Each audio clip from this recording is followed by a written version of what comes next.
हे कृष्ण करुणा सिंधु दीनबंधु जगतपते गोपेश गोपिकाकांत राधाकांत नमोस्तुते राधाकांत नमोस्तुते राधाकांत नमोस्तुते।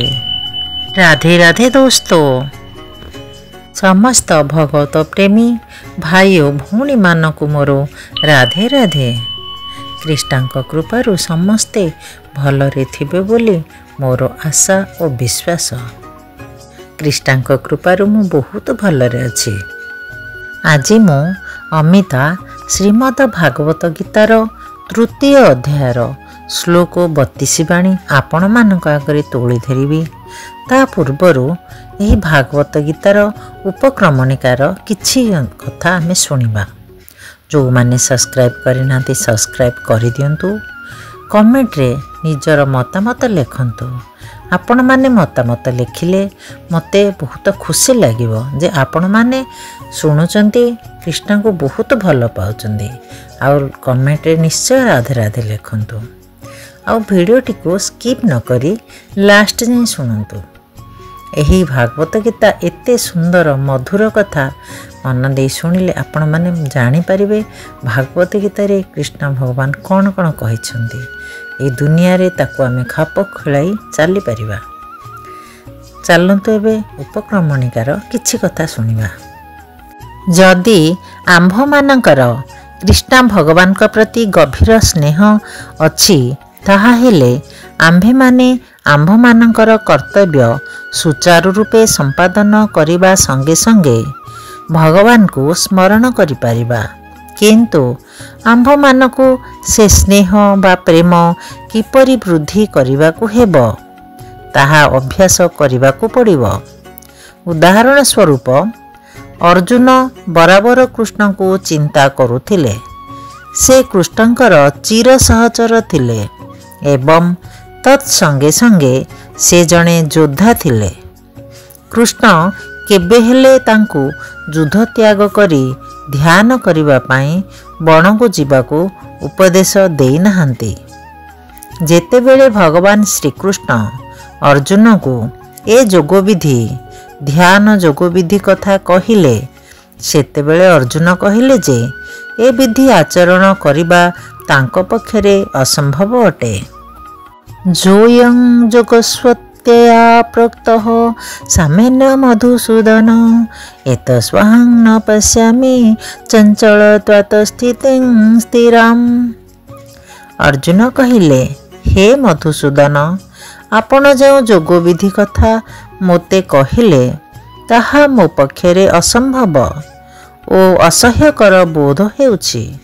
कारण मन अत्यंत चंचल और अस्थिर। राधे राधे दोस्तों, आमे यार पर वीडियो रे यार पर कथा सुनाइबी। एबे आमे श्रीमद भागवत गीतार तृतीय अध्यायर श्लोक 32 सुनिबा। श्लोक 32। जेतत्वं ददभ्य सुवन्तो नानो तिष्ठन्ति मे मतम् सर्वज्ञान विमूढां स्थानं विधि नष्टान चेतसः। एहार अनुवाद, किंतु जो माने ईर्षा जोगु मोर ए शिक्षा को असम्मान प्रदर्शन करती एवं नियमित रूपे जीवन रे आचरण करती नहीं से माने ज्ञानहीन भ्रांत अज्ञान अंधकार ओ मायार बंधन रे पड़ी नष्ट होइछंती बोली बुझिबाकू पड़िबो। एहार भावार्थ, कृष्ण चेतनशील हेले कौन हुए एहा एठारे परिष्कार भावरे कुहा जाइछि। देशर जे शासन मुख्य तार आदेश को अवमानना कले जेपरी दंड भोग करिबाकू पड़े ठीक सेहीपरि परम पुरुष भगवानकर आदेश को अवमानना कले निश्चय दंड भोगिबाकू पड़िबो।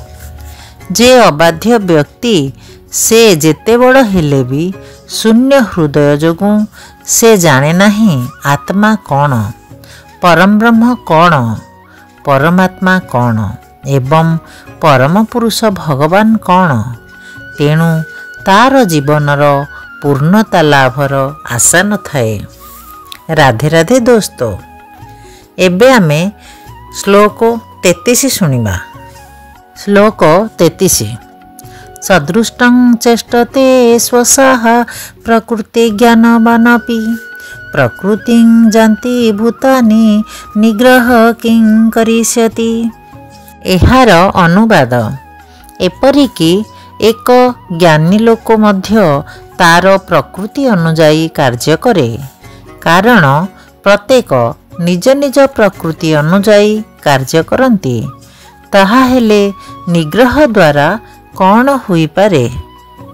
ଏହାର ଭାବାର୍ଥ, ବ୍ୟକ୍ତି କୃଷ୍ଣ ଚେତନାର ଦିବ୍ୟ ସ୍ତରରେ ଅବସ୍ଥିତ ନହେଲେ ସେ କଦାପି ଭୂତ ପ୍ରକୃତିର ତ୍ରିଗୁଣରୁ ମୁକ୍ତ ହୋଇପାରିବ ନାହିଁ।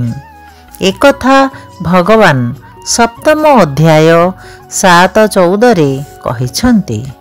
ତେଣୁ ଏ ଭୌତିକ ଜଗତରେ ବ୍ୟକ୍ତି ଖୁବ୍ ଉଚ୍ଚଶିକ୍ଷିତ ହୋଇଥିଲେ ସୁଦ୍ଧା ସେ କେବଳ ପୁସ୍ତକଗତ ଜ୍ଞାନ ବଳରେ କିମ୍ବା ଆତ୍ମାକୁ ଶରୀରରୁ ଅଲଗା କରି ମାୟାର କବଳରୁ ମୁକ୍ତ ହେବା ଅସମ୍ଭବ। ଏପରି ଅନେକ ତଥାକଥିତ ଆଧ୍ୟାତ୍ମବାଦୀ ବା ଯୋଗୀ ଅଛନ୍ତି ଯେଉଁମାନେ ବାହାରକୁ ଖୁବ୍ ଉଚ୍ଚ ଆଧ୍ୟାତ୍ମବାଦୀ ବୋଲି ଜଣାପଡ଼ନ୍ତି, କିନ୍ତୁ ଭିତରେ ସେମାନେ ସମ୍ପୂର୍ଣ୍ଣ ରୂପେ ଭୂତ ପ୍ରକୃତିର କୌଣସି ଏକ ଗୁଣର ଅଧୀନ ହୋଇଥାନ୍ତି। ତାହାକୁ ସେମାନେ ଅତିକ୍ରମ କରିବାକୁ ଅକ୍ଷମ ହୋଇପଡ଼ିଥାନ୍ତି। ବ୍ୟକ୍ତି ବିଶ୍ୱବିଦ୍ୟାଳୟରୁ ଖୁବ୍ ଉଚ୍ଚ ଡିଗ୍ରୀ ହାସଲ କରିଥାଇପାରେ, କିନ୍ତୁ ସେ ଦୀର୍ଘଦିନ ଧରି ଭୂତ ପ୍ରକୃତିର ସଂସ୍ପର୍ଶରେ ଆସିଥିବାରୁ ସେ ବନ୍ଧନରେ ପଡ଼ିଥାଏ। ବ୍ୟକ୍ତି କର୍ତ୍ତବ୍ୟ କର୍ମରେ ନିଯୁକ୍ତ ଥିଲେ ସୁଦ୍ଧା କୃଷ୍ଣ ଚେତନା ତାକୁ ଏ ଭୌତିକ ବନ୍ଧନରୁ ମୁକ୍ତ ହେବାରେ ସାହାଯ୍ୟ କରେ। ତେଣୁ ବ୍ୟକ୍ତି ପୂର୍ଣ୍ଣ ରୂପେ କୃଷ୍ଣ ଚେତନଶୀଳ ନ ହୋଇ ହଠାତ୍ ତାର କର୍ତ୍ତବ୍ୟ କର୍ମ ତ୍ୟାଗ କରିବା ଏବଂ କୃତ୍ରିମ ଢଙ୍ଗରେ ତଥାକଥିତ ଯୋଗୀ ବା ସନ୍ନ୍ୟାସୀ ସାଜିବା ଉଚିତ ନୁହେଁ। ବରଂ ନିଜ ସ୍ଥିତିରେ ରହି ଗୁରୁଙ୍କ ନିର୍ଦ୍ଦେଶରେ କୃଷ୍ଣ ଚେତନା ଲାଭ କରିବା ଦିଗରେ ପ୍ରଯତ୍ନଶୀଳ ହେବା ଉଚିତ। ଏହି ପ୍ରକାର ବ୍ୟକ୍ତି ମାୟାର କବଳରୁ ମୁକ୍ତ ହୋଇପାରେ। ରାଧେ ରାଧେ ଦୋସ୍ତ, ଏବେ ଆମେ ଏହାର ପର ଭିଡ଼ିଓରେ ଶ୍ଲୋକ 34 ଶୁଣିବା। ଏବେ ମୁଁ ରହୁଛି। ରାଧେ ରାଧେ।